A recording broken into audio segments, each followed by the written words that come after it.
저는 오늘 아내에게 무릎 꿇었습니다. 제 잘못 때문이 아니었어요. 오히려 아내가 우리 집 유산을 통째로 빼돌렸다는 걸 알았기 때문입니다.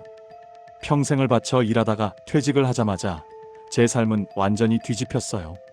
그리고 저는 제가 가장 믿었던 사람에게 이용당하고 있었다는 사실을 마지막에 가서야 깨달았죠. 제 이야기를 들어주시겠습니까? 정년 퇴직을 하던 날을 아직도 기억합니다. 회사 동료들이 축하해준다고 작은 파티를 열어줬어요. 케이크도 있고 꽃다발도 받았죠. 그런데 집에 돌아왔을 때 아내의 표정은 달랐습니다. 축하한다는 말은 없었어요. 대신 이렇게 말했죠. 이제 집에서 뭐 할 건데? 그때는 몰랐어요. 그게 시작이었다는 걸. 처음 며칠은 괜찮았습니다. 아침에 일어나서 신문도 보고 산책도 다녀오고 그랬어요. 30해 넘게 아침 7시면 출근하던 사람이 이제 자유롭게 시간을 쓸 수 있다는 게 신기했죠. 근데 일주일쯤 지나니까 아내의 눈빛이 달라지기 시작했어요. 제가 소파에 앉아서 TV를 보고 있으면 아내가 지나가다 한숨을 쉬었습니다. 휴. 별말 없이 그냥 한숨만 쉬는 거예요. 그러다 2주일쯤 되니까 본격적으로 말을 하기 시작했어요.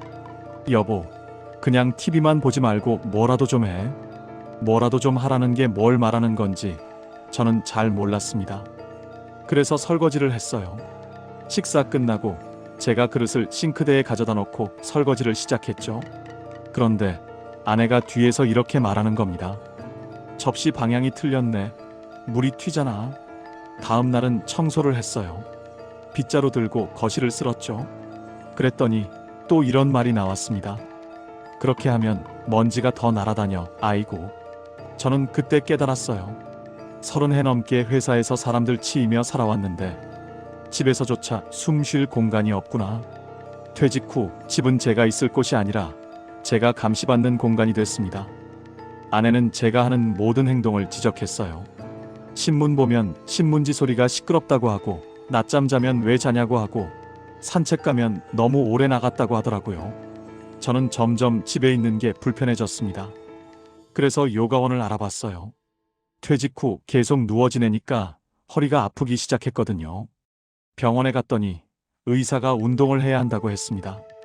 마침 동네에 요가원이 있었고 거기 강사가 형과 친했던 지인의 딸이었어요. 제가 형 장례식 때 본 적이 있는 젊은 친구였죠. 처음 갔을 때 강사가 저를 알아봤습니다. 아, 아저씨 기억나요? 저 민지예요. 그렇게 저는 일주일에 3번씩 요가원에 다니기 시작했어요. 운동하고 나면 몸도 가벼워지고 기분도 좋아졌습니다. 그리고 가끔 민지 강사가 운동 끝나고 차라도 한잔하자고 해서 근처 카페에 가곤 했어요. 민지는 밝은 친구였습니다. 형 이야기도 해주고 요즘 젊은 사람들 생각도 들려주고 그랬죠. 저한테는 딸 같은 느낌이었어요. 그런데 어느 날 아내가 이상한 말을 꺼냈습니다. 요가원 자주 가네? 네, 허리 아파서요. 그래도 그렇게 자주 가나? 뭔가 의심하는 눈빛이었어요. 저는 그때는 대수롭지 않게 생각했죠. 그러던 어느 날 아내가 제 비상금 통장을 발견했습니다. 저는 옷장 깊숙한 곳에 작은 서류 봉투를 하나 숨겨뒀었어요. 그 안에 통장이 하나 있었죠. 퇴직금하고 용돈에서 조금씩 모아서 언젠가 자식들에게 줄 생각으로 30년 동안 모은 돈이었습니다. 그런데 아내가 옷장 정리한다고 하다가 그걸 찾아낸 거예요. 저녁 먹고 있는데 아내가 제 앞에 통장을 탁 내려놨습니다. 이게 뭐야? 아내 얼굴이 굳어 있었어요. 저는 당황했지만 침착하게 설명하려고 했어요. 그건 내가 조금씩 모은 돈이야. 나중에 애들 주려고. 그랬더니 아내가 소리쳤습니다. 이걸 왜 나한테 숨겨? 내가 못 믿을 사람인가? 아니, 그게 아니라. 그럼 뭔데? 부부 사이에 이런 걸 숨긴다는 게 말이 돼? 저는 할 말이 없었어요. 왜냐하면 이 돈은 제 친형이 남긴 유산 일부였으니까요. 형은 3년 전에 암으로 세상을 떠났습니다. 형이 병원에 입원해 있을 때 저를 불렀어요. 그때 형이 제 손을 꼭 잡고 말했습니다. 야, 내가 너한테 부탁이 하나 있어. 뭔데 형? 내가 죽으면 유산 중 일부를 내가 받을 거야. 근데 그건 내가 알아서 지켜라. 형수한테는 절대 말하지 마라. 왜요, 형? 형수가 어떤 사람인지 너도 알잖아. 돈 생기면 바로 다 써버려. 나 죽고 나면 딴 남자 만날 거고 그 돈 다 날릴 게 뻔해. 형수는 형 살아있을 때도 돈 문제로 형을 괴롭혔어요. 명품 가방 사달라, 차 바꿔달라, 집 넓은 데로 옮기자, 그런 식이었죠.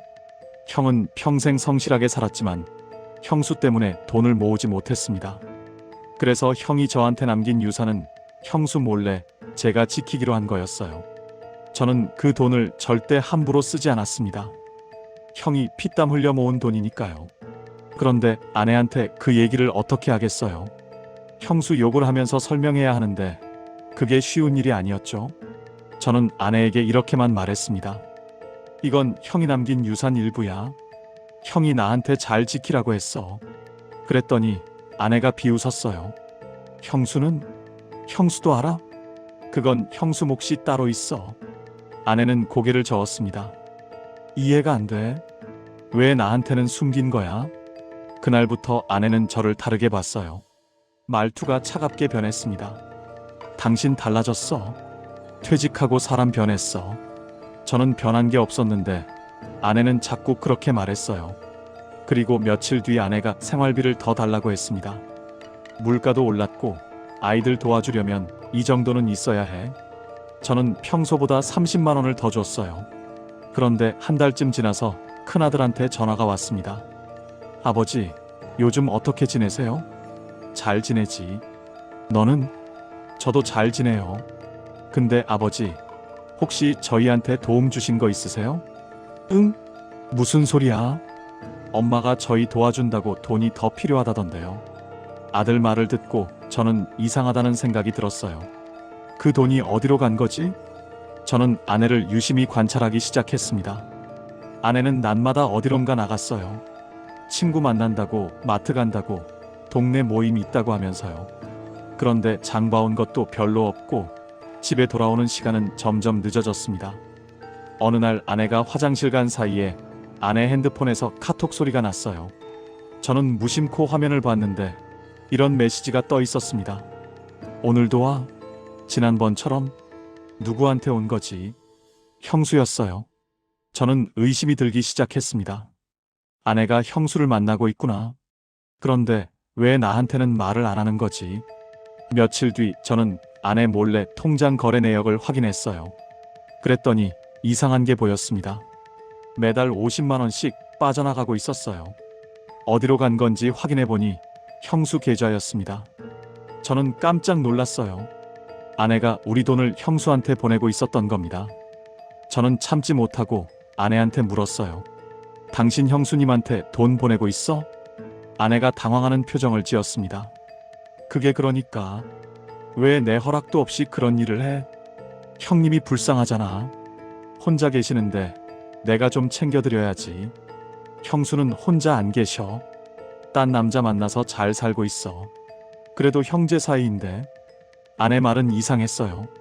형수를 챙겨야 한다는 논리가 전혀 맞지 않았죠. 저는 그때부터 더 깊이 파보기로 했습니다. 어느 날 저는 형수한테 직접 전화를 했어요. 형수님, 저예요. 서방님. 무슨 일이세요?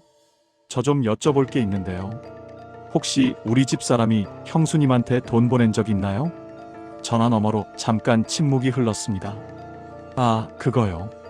동서가 저 좀 도와준다고 그러더라고요. 무슨 도움이요? 서방님도 참 그렇죠. 동서 말 들어보니까 서방님이 비상금 숨겼다면서요? 우리 서로 힘들잖아요. 그래서 좀 도와주고 있는 거예요. 저는 그 순간 모든 게 연결됐습니다. 둘이 짜고 저를 속이고 있었던 거예요. 형수는 아내한테 이렇게 말했을 겁니다. 너네 남편이 돈 숨겼다며? 나도 시동생한테 받을 게 있는데 우리 서로 도와야지. 그리고 아내는 제 돈을 형수한테 보내기 시작한 거죠. 저는 화가 났지만 참았습니다. 더 확인해야 할 게 있었으니까요. 저는 아내의 행동을 더 면밀히 지켜봤어요. 그러다 이상한 걸 발견했습니다. 아내가 매주 수요일 오후만 되면 꼭 외출을 했어요. 시간도 정확했습니다. 2시쯤 나갔다가 6시쯤 돌아왔죠. 친구 만난다고 했는데 매주 수요일만 만나는 게 이상했어요. 어느 수요일 저는 아내를 몰래 따라가 봤습니다. 아내는 지하철을 타고 시내로 나갔어요. 그리고 한 카페 앞에서 누군가를 기다리고 있었죠. 잠시 후 한 남자가 나타났습니다. 50대 정도로 보이는 남자였어요. 아내는 그 남자를 보자마자 환하게 웃었습니다. 제가 본 적 없는 표정이었어요. 둘은 카페 안으로 들어갔고 저는 멀리서 지켜봤습니다. 2시간쯤 지나서 아내가 카페에서 나왔어요. 그 남자와 함께였습니다. 남자가 아내 어깨에 손을 올렸고 아내는 그걸 자연스럽게 받아들였어요. 저는 그 장면을 핸드폰으로 찍었습니다. 집에 돌아와서 저는 아내한테 물었어요. 오늘 어디 다녀왔어? 친구 만나고 왔어. 누구? 고등학교 동창. 거짓말이었습니다. 저는 며칠 더 기다렸어요. 그리고 아내가 또 수요일에 외출할 때 집에서 아내 서랍을 뒤져봤습니다. 오래된 다이어리가 하나 나왔어요. 거기에는 이런 내용이 적혀 있었습니다. 오늘 준호를 만났다. 역시 그 사람과 있으면 숨통이 트인다. 남편은 나를 이해하지 못한다. 날짜를 보니까 7년 전부터 시작됐더라고요. 7년 전이면 제가 아직 퇴직하기 전입니다. 아내는 그때부터 외도를 하고 있었던 겁니다. 저는 그 다이어리를 사진으로 찍어뒀어요. 그리고 며칠 뒤 형수한테서 문자가 왔습니다. 서방님, 동서 요즘도 그 남자 만나나요? 조심하라고 전해주세요. 저는 형수한테 전화를 걸었어요. 형수님, 그게 무슨 말씀이세요? 아이고, 몰랐어요? 동서 7년 전부터 회사 파트타임 강사랑 만나고 있잖아요. 저는 그제야 모든 걸 알게 됐습니다. 아내는 7년 전부터 외도를 했고 그 남자를 만나기 위해 우리 집 돈을 쓰고 있었던 거예요. 형수한테 보낸 돈도 결국 아내가 쓸 돈을 만들려고 한 거였죠. 저는 그날부터 증거를 모으기 시작했습니다. 아내의 통화를 녹음했고 문자 내역도 확인했어요. 그리고 제 비상금 통장도 다시 확인해 봤습니다. 그랬더니 충격적인 사실을 발견했어요.